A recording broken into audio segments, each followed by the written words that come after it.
في كشف ترك عالم كرة القدم في حالة من الترقب، ألمح كريستيانو رونالدو إلى أن الفترة التي قضاها في النصر السعودي قد تكون الفصل الأخير من مسيرته الأسطورية.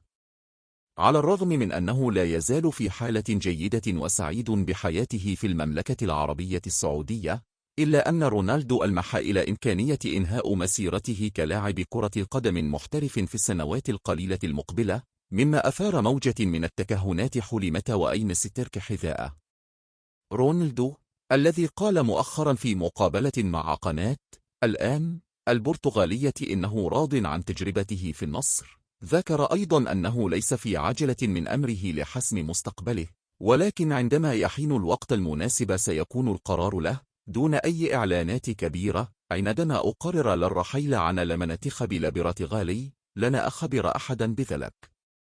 سيكون قرارا عفويا، ولكنه سيكون قرارا مدروسا أيضا، تاركا المشجعين في حالة تأهب قصوى بشأن ما قد يأتي بعد ذلك.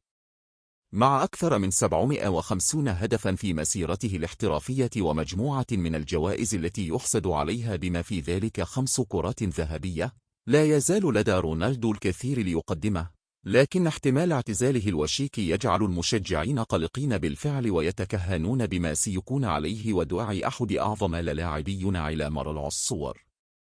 نجمة لا تفوت وأي تحديثات حول مستقبل CR7. اشتركوا في قناتنا لتبقوا على اطلاع دائم.